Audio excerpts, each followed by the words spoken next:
Hi everyone, నా పేరు Anil Kumar. Welcome back to my channel mister Cherukuvada. Music తర్వాత ఒక ఇంపార్టెంట్ మన డైలీ మన దాంట్లో ఉండే విషయం ఒకటి మాట్లాడదాం అనుకుంటున్నాను. మ్యూజిక్ తర్వాత వచ్చి మాట్లాడుకుందాం.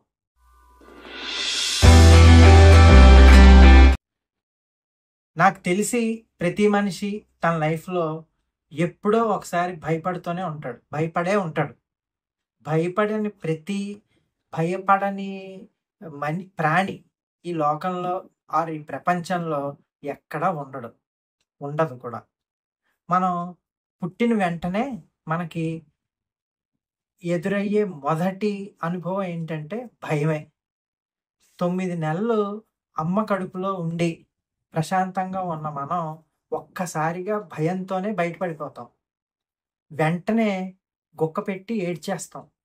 సో ఈ ఇన్సిడెంట్ బట్టో లేకపోతే దీన్ని బట్టి మనకి ఏమర్థం అవుతుంది, సడన్గా వచ్చే దాని వల్లే మనం భయపడతాం. మామూలుగా ప్రతిసారి తెలుసున్న వాటి గురించి కానీ సడన్గా కాకుండా మనకి ఏదైనా ఎదురవుతున్నాయి అనుకోండి, వాటి గురించి మనం చచ్చినా భయపడం. భయం అనేది ఫ్యూచర్ గురించి ఉంటుంది తప్ప ప్రజెంట్ మీద ఎప్పుడు ఉండదు. రేపటికి నేను ఏమైపోతానో, లేకపోతే నాకు వచ్చే శాలరీ గురించి భయపడిపోయో, లేకపోతే ఆలోచించుకునో, నేను నా వైఫ్ని కానీ పిల్లల్ని కానీ నేను బాగా పెంచగలనా లేదా అనే భయం ఉంటుంది. ఏమీ చదవలేదు, స్టూడెంట్స్కి అయితే ఏమీ చదవలేదు, పరీక్షలు బాగా రాయగలనా అనే భయం ఒకటి ఉంటుంది. ఇలా ఫ్యూచర్ గురించి మాత్రమే మనం భయపడుతూ ఉంటాం. అందుకే మేధావులు చాలా తక్కువగా భయపడతారట. ఎక్కడో చదివాను నేను అది. ఎందుకంటే వాళ్ళు ఫ్యూచర్ గురించి ఎక్కువ ఆలోచించరు. సో ప్రెజెంట్ని యాక్సెప్ట్ చేసి బతికితే ఏం భయం ఉండదు. భయం గురించి ఆలోచిస్తే అది తప్ప ఇంకా మనకి వేరే విషయాలు కానీ వేరే థాట్స్ కానీ మనకి రావు. సో మనం ప్రెజెంట్ని యాక్సెప్ట్ చేసి దాన్ని ప్రకారం మనం కనుక మలుచుకోగలిగి, లేకపోతే దానికి అడాప్ట్ అయిపోయి మనం చేస్తే, ప్రెజెంట్ని యాక్సెప్ట్ చేస్తే మనకు భయం అనేది మాత్రం ఉండదు. దానికి ఒక క్లాసిక్ ఎగ్జాంపుల్ చెప్తాను.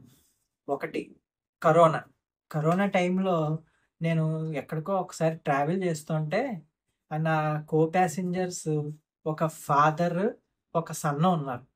వాళ్ళు ఏం చేశారంటే ఇద్దరు ఒకేసారి వాష్రూమ్కి వెళ్ళి మాస్కులు అవన్నీ పెట్టుకుని వాష్రూమ్కి వెళ్ళి మొత్తం చేతులు అవన్నీ చేసేసుకున్నారు, శానిటైజ్ చేసుకున్నారు.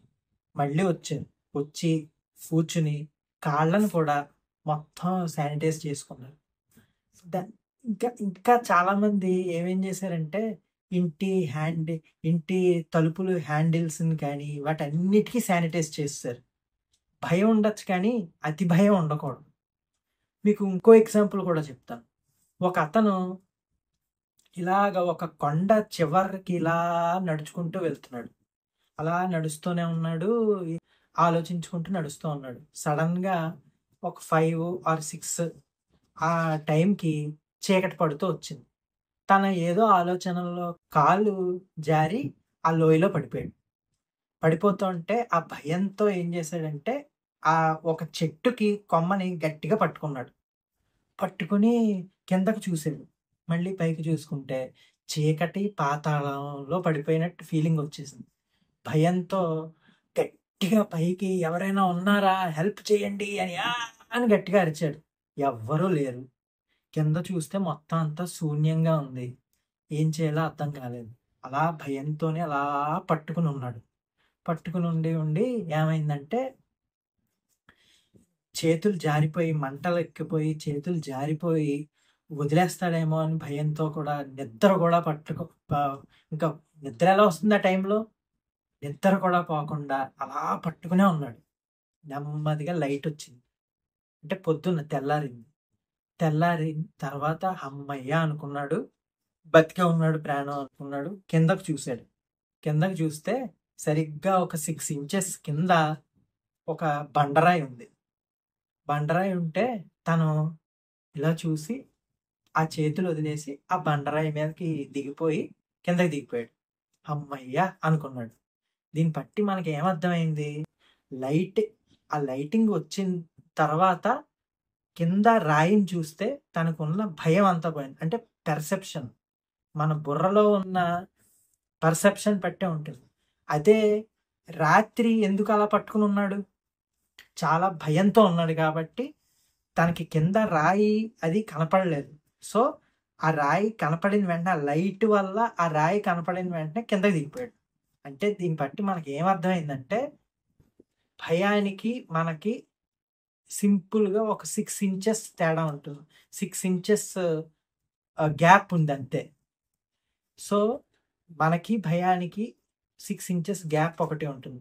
ఆ గ్యాప్‌ని కనుక మనం సరిగ్గా పసిగట్టి, సరిగ్గా ఏదైనా చేస్తే, మన పర్సెప్షన్స్ మార్చుకుని, అతి భయపడకుండా సిట్యుయేషన్‌కి తగ్గట్టు మనం ఉండగలిగితే, హ్యాపీగా మనం ఆ భయాన్ని ఓవర్‌కమ్ చేసేయొచ్చు. మనమే డిసైడ్ చేసుకోవాలి. నువ్వు ఆ చెట్టు కొమ్మని పట్టుకొని ఎప్పుడు వేలాడతావా?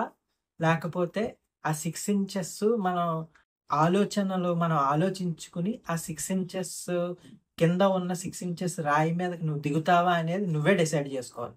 సో, ఏదైనా మన మనసులోనే ఉంటుంది. మన బ్రెయిన్‌లోనే ఉంటుంది. మన ఆలోచన విధానం బట్టి ఉంటుంది. సో, భయపడకండి. ఇంకోటి ఒక మైథలాజికల్ ఎగ్జాంపుల్ చెప్పి ముగిస్తాను. సుగ్రీవుడు అంటే ఇది మన రామాయణం సుందరకాండ ముందర అంటే కిష్కింధకాండ జరగక ముందర ఒక ఎగ్జాంపుల్ చెప్తా. ఇప్పుడు సుగ్రీవుడు ఏం చేశాడంటే ఆ రాముడు దగ్గరికి నాకు ఇది తెలుసు 4 దిక్కులు తెలుసు. రావణ లంకకి ఎలా వెళ్ళాలో నాకు 4 దిక్కులకి వెళ్ళడం తెలుసు అని చెప్పి మొత్తం అంతా చెప్పేస్తా ఉన్నాడు. ఉత్తర దిక్కులో ఎంతమంది ఉన్నారు, పక్కన ఋషిముఖ పర్వతం మీద ఏమో ఇంతమంది వానరులు ఉంటారు. కానీ ఇవన్నీ చెప్పేస్తూ ఉంటే రాముడు అడిగాడనమాట. ఏమని? సుగ్రీవుడు, మహారాజా నీకు ఎలా తెలుసు ఈ 4 దిక్కులు ఎలాగా తిరిగేసావు నువ్వు? నువ్వు నాకన్నా చిన్నాడిలా ఉన్నావు, లేకపోతే నా వయసు కింద వాడిలా ఉన్నావు, నువ్వు ఎక్కడ తిరిగేసావు అంటే, ఏమీ లేదు మహారాజా, ఒకటే నా అన్న వాలి ఉన్నాడు కదా, వాలి నన్ను తరుముకుంటూ వస్తుంటే నేను మొత్తం పరుగులు ఎట్టేశాను. ఆ భయంతోనే పరుగు పెట్టేశాను నేను. అలాగ 4 దిక్కులకి వెళ్ళిపోయాను. కానీ ఏమైందంటే నాకు తెలుసుకున్న విషయం ఒకటుంది, గమ్మత్తైన విషయం. వాలి మా అన్నయ్య ఋషిముఖ పర్వతం మీదకి మాత్రం రాలేడని నాకు తెలిసింది. ఇప్పుడు నేను ఋషిముఖ పర్వతం మీదకి వచ్చేసాను. నాకు సొల్యూషన్ ఎక్కడొచ్చిందంటే పక్కనే ఈ అడవిలు లేకపోతే మా ఇంటి దగ్గరే ఋషిముఖ పర్వతం అనేది పక్కనే ఉంది. ఆ పర్వతం మీదకి వచ్చేసింది. నేను వచ్చేసాను. రావడం వల్ల ఏమైందంటే నాకు ప్రాబ్లం సాల్వ్ అయిపోయింది. మా అన్నయ్య ఇక్కడికి రాలేడు. ఎందుకంటే ఒక శాపం ఉంది. ఒక ఋషి తనకి శాపం ఇచ్చాడు. తన తల 1000 ముక్కలు అయిపోతుందని శాపం ఇచ్చాడు. అందుకే ఇక్కడికి రాలేదు. అది సుగ్రీవుడికి ఆ పరిగెట్టడం వల్ల లేకపోతే దీని వల్ల లేకపోతే తెలుసుకోవడం వల్ల తెలిసింది తర్వాత. తెలియడం వల్ల ఋషిముఖ పర్వతం దగ్గరికి వస్తాడు. అది ముందరే భయం పడకుండా మొత్తం ప్రపంచం అంతా తిరిగేసేవాడు కాదు కదా. అదే ఆ మైండ్ సెట్. ఆ మైండ్ సెట్‌లో మనకి ఎప్పుడు అలవాటైపోయిన దాని గురించి అయితే భయం ఉండదు. అదే సడన్‌గా మనకి ఏదైనా వస్తే దాని మీద మనకి చాలా భయం అనేది ఉంటుంది. సో, ఏదైనా మన మైండ్‌లోనే ఉంటుంది. ఇది నేను ఈరోజు చెప్పదలుచుకున్నది. ఏంటంటే ఆ భయం ఏదైనా మనకి కలుగుతోంది అంటే అది నీ ఆలోచన దానిపైన ఉంటుంది. సో, నువ్వు తెలివిగా ఆలోచించుకో. ఏదైనా సిట్యుయేషన్ ఏదైనా వస్తే దాని ప్రకారం యాక్ట్ చేసి ఆ భయం అనేది పడకుండా నువ్వు దాని నుంచి బయటపడిపో. సిట్యుయేషన్స్ నుంచి బయటపడిపో. సో, ఇది ఫ్రెండ్స్ నేను ఈరోజు మీ దగ్గర చెప్పదలుచుకున్నది. సో, ఏ విషయంలోనూ భయపడకండి. దేన్నైనా ఎదుర్కోండి. ఈ వీడియో కనుక మీకు నచ్చినట్టయితే షేర్ చేయండి. నా ఛానల్ సబ్స్క్రైబ్ చేసుకోండి. ఇది నా 40th వీడియో. సో, నన్ను బాగా ఎంకరేజ్ చేశారు. Thank you. Thanks a lot. నేను మీ Anil Kumar signing off. Thank you.